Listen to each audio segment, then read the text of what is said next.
Chapter 8. How a priori knowledge is possible. Immanuel Kant is generally regarded as the greatest of the modern philosophers. Though he lived through the 7 Years' War and the French Revolution, he never interrupted his teaching of philosophy at Königsberg in East Prussia. His most distinctive contribution was the invention of what he called the critical philosophy, which, assuming as a datum that there is knowledge of various kinds, inquired how such knowledge comes to be possible, and deduced from the answer to this inquiry many metaphysical results as to the nature of the world. Whether these results were valid may well be doubted, but Kant undoubtedly deserves credit for two things. First, for having perceived that we have a priori knowledge which is not purely analytic, i.e., such that the opposite would be self-contradictory, and secondly, for having made evident the philosophical importance of the theory of knowledge. Before the time of Kant, it was generally held that whatever knowledge was a priori must be analytic.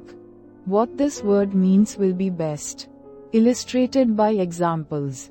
If I say, a bald man is a man, a plain figure is a figure, a bad poet is a poet, I make a purely analytic judgment. The subject spoken about is given as having at least two properties, of which one is singled out to be asserted of it. Such propositions as the above are trivial, and would never be enunciated in real life except by an orator preparing the way for a piece of sophistry. They are called analytic because the predicate is obtained by merely analyzing the subject.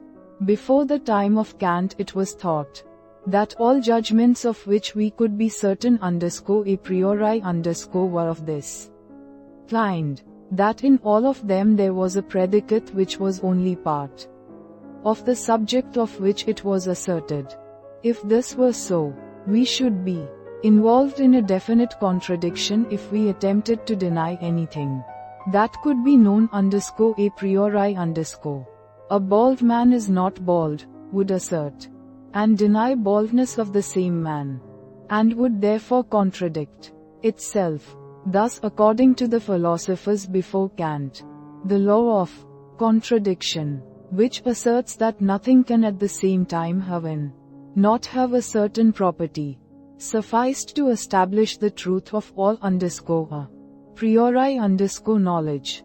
Hume, 1711–76, who preceded Kant, accepting the usual view as to what makes knowledge a priori discovered that, in many cases which had previously been supposed analytic, and notably in the case of cause and effect, the connection was really synthetic. Before Hume, rationalists at least had supposed that the effect could be logically deduced from a cause, if only we had sufficient knowledge. Hume argued, correctly, as would now be generally admitted, that this could not be done. Hence he inferred the far more doubtful proposition that nothing could be known a priori about the connection of cause and effect. Kant, who had been educated in the rationalist tradition, was much perturbed by Hume's skepticism, and endeavored to find an answer to it. He perceived that not only the connection of cause and effect, but all the propositions of arithmetic and geometry are synthetic, i.e. not analytic. In all these propositions, no analysis of the subject will reveal the predicate. His stock instance was the proposition 7 plus 5 equals 12. He pointed out, quite truly, that 7 and 5 have to be put together to give 12. The idea of 12 is not contained in them, nor even in the idea of adding them together. Thus he was led to the conclusion that all pure mathematics, though a priori is synthetic, and this conclusion raised a new problem of which he endeavored to find the solution. The question which Kant put at the beginning of his philosophy, namely, how is pure mathematics possible, is an interesting and difficult one, to which every philosophy which is not purely skeptical must find some answer. The answer of the pure empiricists, that our mathematical knowledge is derived by induction from particular instances, we have already seen to be inadequate, for two reasons. First, that the validity of the inductive principle itself cannot be proved by induction. Secondly, that the general propositions of mathematics, such as 2 and 2 always make 4, can obviously be known with certainty by consideration of a single instance, and gain nothing by enumeration of other cases in which they have been found to be true.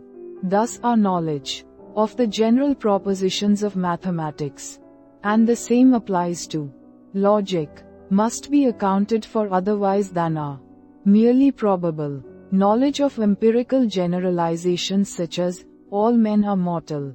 The problem arises through the fact that such knowledge is general, whereas all experience is particular.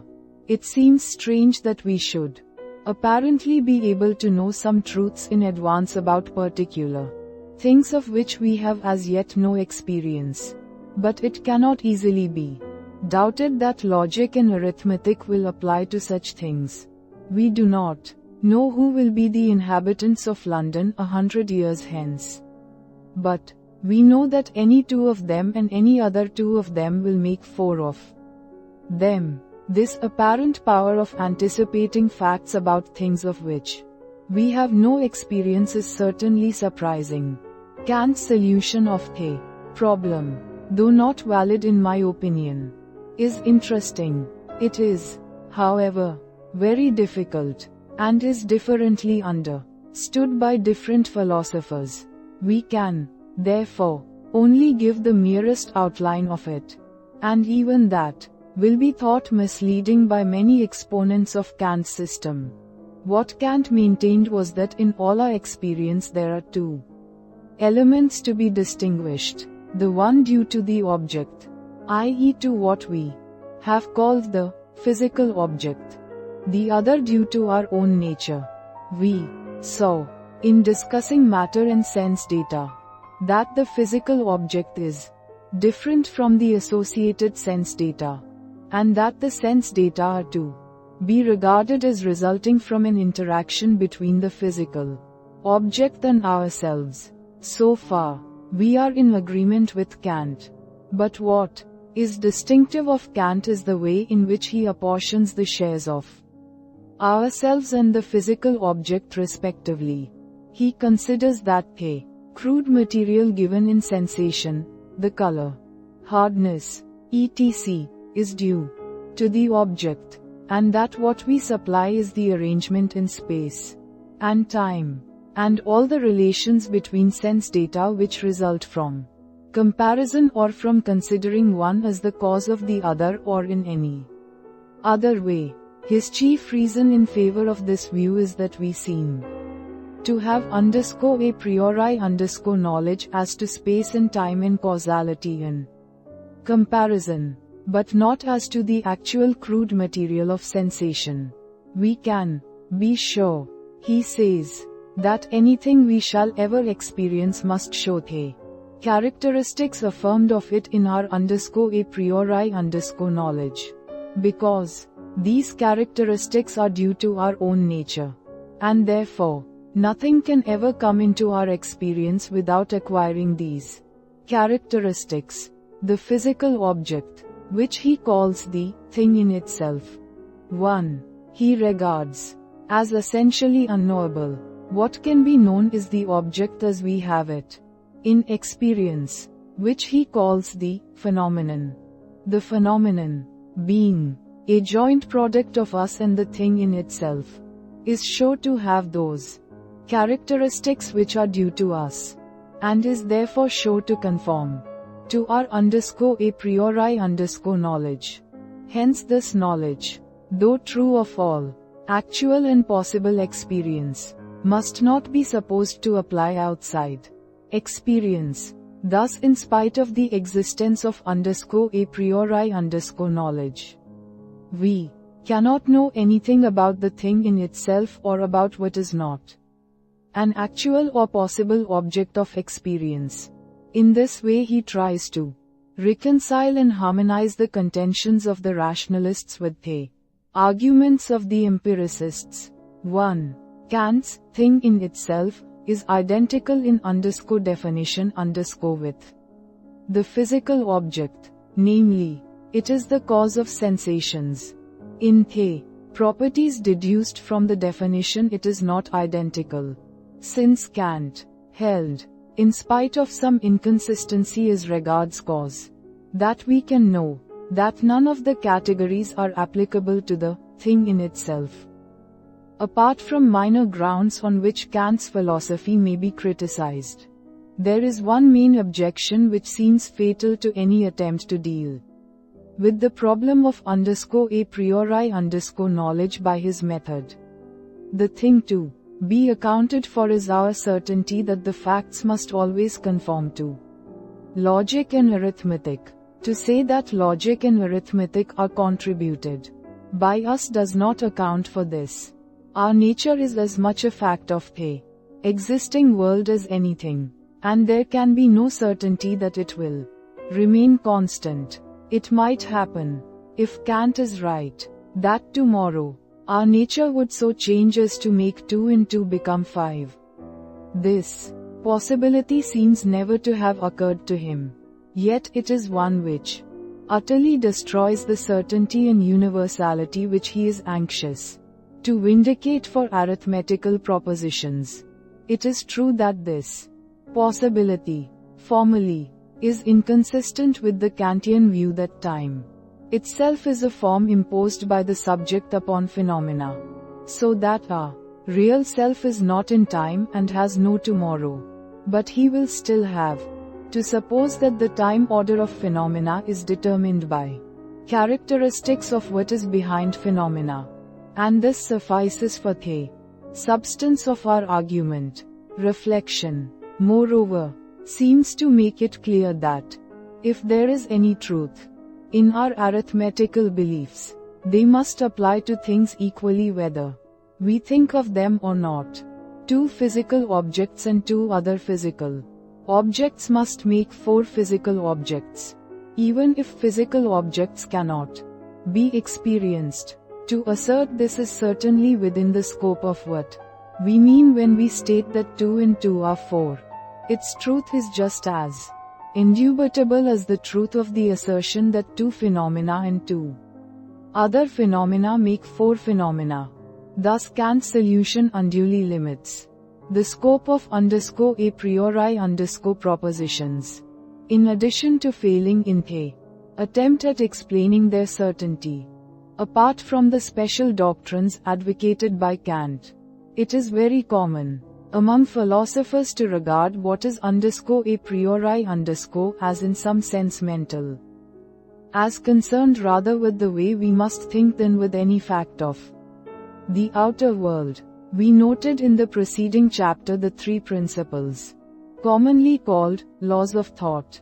The view which led to their being so named is a natural one. But there are strong reasons for thinking that it is erroneous. Let us take as an illustration the law of contradiction. This is commonly stated in the form, nothing can both be and not be, which is intended to express the fact that nothing can at once have and not have a given quality. Thus, for example, if a tree is a beech, it cannot also be not a beech. If my table is rectangular, it cannot also be not rectangular. And so on. Oh, what makes it natural to call this principle a law of thought is that it is by thought rather than by outward observation that we persuade ourselves of its necessary truth. When we have seen that a tree is a beech, we do not need to look again in order to ascertain whether it is also not a beech. Thought alone makes us know that this is impossible. But the conclusion that the law of contradiction is a law of thought is nevertheless erroneous. What we believe, when we believe the law of contradiction, is not that the mind is so made that it must believe the law of contradiction. This belief is a subsequent result of psychological reflection, which presupposes the belief in the law of contradiction. The belief in the law of contradiction is a belief about things, not only about thoughts. It is not, e.g., the belief that if we think a certain tree is a beech, we cannot at the same time think that it is not a beech. It is the belief that if the tree is a beech, it cannot at the same time be not a beech. Thus the law of contradiction is about things, and not merely about thoughts. And, although belief in the law of contradiction is a thought, the law of contradiction itself is not a thought, but a fact concerning the things in the world. If this, which we believe when we believe the law of contradiction, were not true of the things in the world, the fact that we were compelled to think it true would not save the law of contradiction from being false. And this shows that the law is not a law of thought . A similar argument applies to any other a priori judgment. When we judge that 2 and 2 are 4, we are not making a judgment about our thoughts, but about all actual or possible couples. The fact that our minds are so constituted as to believe that 2 and 2 are 4, though it is true, is emphatically not what we assert when we assert that 2 and 2 are 4, and no fact about the constitution of our minds could make it true that 2 and 2 are 4. Thus our a priori knowledge, if it is not erroneous, is not merely knowledge about the constitution of our minds, but is applicable to whatever the world may contain, both what is mental and what is non-mental. The fact seems to be that all our a priori knowledge is concerned with entities which do not, properly speaking, exist either in the mental or in the physical world. These entities are such as can be named by parts of speech which are not substantives. They are such entities as qualities and relations. Suppose, for instance, that I am in my room. I exist, and my room exists. But does in exist? Yet obviously the word in has a meaning. It denotes a relation which holds between me and my room. This relation is something, although we cannot say that it exists. In the same sense in which I and my room exist, the relation in is something which we can think about and understand. For, if we could not understand it, we could not understand the sentence, I am in my room. Many philosophers, following Kant, have maintained that relations are the work of the mind, that things in themselves have no relations, but that the mind brings them together in one act of thought and thus produces the relations which it judges them to have. This view, however, seems open to objections similar to those which we urged before against Kant. It seems plain that it is not thought which produces the truth of the proposition, I am in my room.